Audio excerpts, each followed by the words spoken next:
नमस्कार, सुप्रभात। कशिश न्यूज देख रहे हैं आप और मैं सुष्मिता राज आपके साथ बुलेटिन की शुरुआत कर लेते हैं। पटना में फन रन का आयोजन है। नारी शक्ति वंदन के समर्थन में यह आयोजन किया गया है। आयोजन में सीएम सम्राट शामिल हुए हैं। दीघा गंगा घाट से इसकी शुरुआत हुई है। तो नारी शक्ति वंदन के समर्थन में यह आयोजन रन फन का किया गया, जिसमें आयोजन में सीएम सम्राट भी शामिल हुए। दीघा गंगा घाट से इसकी शुरुआत हुई है। संवाददाता अंकित अधिक जानकारी के साथ इसी खबर पर हमारे साथ जुड़ रहे हैं, उनका एक बार रुख कर लेते हैं। अंकित, देखिए, पटना में फन रन का यह आयोजन था, सीएम शामिल भी हुए, क्या इसमें मैसेज देने की कोशिश की गई है?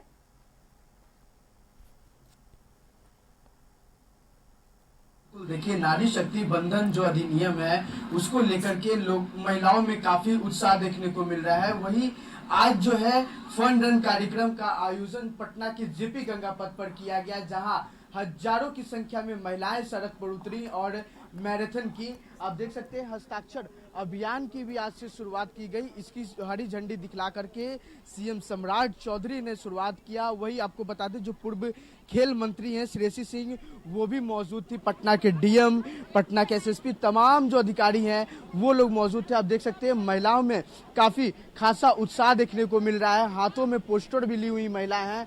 सशक्त महिला विकसित भारत, यानी कि कहीं ना कहीं जो महिलाओं का सशक्त बनाने की जो बात है वो इस बिल में कही जा रही है। 33% आरक्षण है, जहां चारों सदनों में जहां पुरुष की संख्या सबसे ज्यादा देखी जाती है सदन में, वहां पर अब आने वाले दिनों में इस बिल को पारित होते ही आने वाले दिन में महिलाएं जो हैं वो देखने को मिलेंगी। तो कहीं ना कहीं देखा जाए तो ये बिल जो है 2023 में ही पारित हो चुका था, लेकिन अब जो 3 दिन का दिल्ली में संसद बुलाया गया है, जहां पर आज बहस होना है और 3 दिन लगातार इस पे चर्चाएं होंगी और उसका जो उत्साह है पटना की सड़कों पर भी देखने को मिल रहा है। क्योंकि कल की बात कर ली जाए तो कल बीजेपी महिला पोस्ट के द्वारा जो है स्कूटी रैली कार्यक्रम का आयोजन किया गया, तो वही आज जो है फन रन कार्यक्रम का आयोजन किया गया। देखिए, महिलाओं में काफी खासा उत्साह देखने को मिल रहा है। महिलाएं हंस रही हैं और इस बिल के समर्थन में महिलाएं बढ़ चढ़ के हिस्सा ले रही हैं। आखिरकार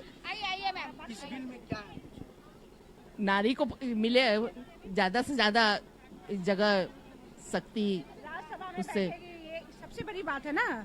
नारी अगर राज्यसभा में बैठ रही है, उनका पूर्ण बहुमत मिल रहा है, तो इससे अच्छी चीज और क्या हो सकती है। और ये पास होनी चाहिए, हाँ होनी चाहिए। सरकार को, विपक्ष को भी चाहिए कि हाँ इस पर आगे, हाँ मौका, नारी को तो मौका मिल ही रहा है। नारी शक्ति के बारे में, नारी शक्ति जिंदाबाद तो नारा स्लोगन बहुत पहले से है, लेकिन इसका सही सदुपयोग अब हो रहा है और ये दिख रहा है।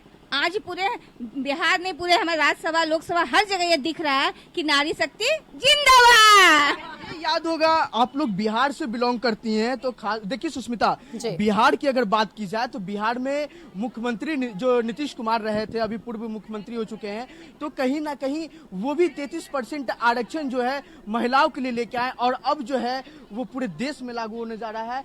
तो उस दिन को कैसे याद करती हैं? अच्छा याद करते हैं। नारी शक्ति जिंदाबाद। ये क्या मैं वहाँ तक ले जाइए, सबसे आगे है बिहार, नारी शक्ति में सबसे आगे है। हमारे नीतीश कुमार ने पहले ही 35% दे चुके थे, इसलिए अब पूरे इंडिया में मिले, संसद में मिले, सब जगह।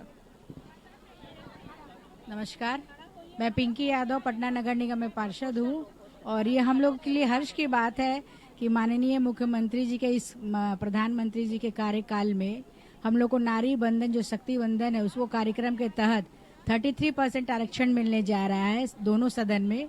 ये सबसे बड़ी बात है। बिहार में तो गौरव है, क्योंकि हम लोग ने तो क्या बोलते हैं, एक स्थापित किया है कीर्तिमान कि हम लोग 50% आरक्षण पंचायत में दिए हैं और अब हम लोग 33% जो देने जा रहे हैं सदन में, जहाँ पर लोकसभा और राज्यसभा की बात आती है, वहाँ पे हम देने जा रहे हैं। अब जो है बिहार, क्या पूरे भारत की जो महिला है, अपने अधिकार के लिए, अपनी शक्ति के लिए सदन में जाके आवाज उठाएंगी और बुलंदी से अपनी बातों को कहेंगी। और हम नारी शक्ति को जो अधिकार चाहिए उसके लिए किसी पुरुष के लिए नहीं, हम नारी शक्ति अपनी बातों को रखेंगे और अपने अधिकार के लिए लड़ाई लड़ेंगे। आने वाले दिन में जो लोकसभा चुनाव होने हैं 2029 में, उसमें कितनी हिस्साएं रहेगी? 33% पूरा आरक्षण मिलना ही है 29 में, और पूरा जोर शोर से सारी महिलाएं इसमें आएंगी। जो सीट है, सीट भी तो बढ़ जाएगा। हाँ, सीट बढ़ रहा है। हम लोग पुरुष के सीटों पे कब्जा करने नहीं जा रहे हैं। हमारा अपना सीट है 30%, हम उस पर आएंगे, और पुरुष को घबराने की आवश्यकता नहीं है कि हमारे सीटों पर जो आज तक का मिथ बना हुआ था कि हमारे सीटों को लिया जा रहा है, हमारे सीटों में से बांटा जाएगा, तो नहीं, माननीय प्रधानमंत्री जी ने सीटों को बढ़ाया है। जी बिल्कुल सुष्मिता, देखिए जिस तरह से एक तरफ अगर महिला सशक्तिकरण की बात होती है तो पुरुष में कहीं ना कहीं घबराहट जो है वो होने लगती है कि आखिरकार जब महिलाओं को मिलेगा तो पुरुष को तो कहीं ना कहीं भागीदारी जो है वो कम हो जाएगी। लेकिन जो महिलाएं हैं वो साफ तौर पे कह रही हैं कि सीट जो है वो बढ़ा दिया जाएगा, क्योंकि 2029 में लोकसभा का चुनाव होना है। चुनाव में ही जो सीट अभी तो पारित हो जाएगा, पारित होने के बाद इसका जो लागू है वो 2029 में देखने को मिलेगा, क्योंकि लोकसभा का चुनाव है, वहां सीट में भी जो बढ़ोतरी है वो होने वाली है। जी सुष्मिता। बिल्कुल बिल्कुल अंकित, देखिए उत्साह है महिलाओं में, और जब आप उनसे बातचीत कर रहे थे तो ये बिल्कुल समझ आ पा रहा था कि महिलाएं जागरूक हैं, जानती हैं कि क्या आरक्षण उन्हें मिलने जा रहा है और उसके जरिए उनका क्या फायदा होने वाला है। यहाँ तक कि ये भी बातें उन्होंने स्पष्ट कर दी है कि पुरुषों के आरक्षण में वे नहीं घुस रहे हैं, उनका एक अपना जो है संख्या बल आगे देखने को मिलेगा, संख्या में वृद्धि होगी। और ऐसे में देखिए सीएम सम्राट की तरफ से इसका आयोजन और इसकी शुरुआत भी कर दी गई है। बहुत शुक्रिया आपका अंकित, हमारे साथ जुड़ने के लिए। आपने वो तस्वीरें और लोगों से बातचीत कर ये जानकारी साझा की है कि रन फन के आयोजन के दौरान महिलाओं में क्या उत्साह था।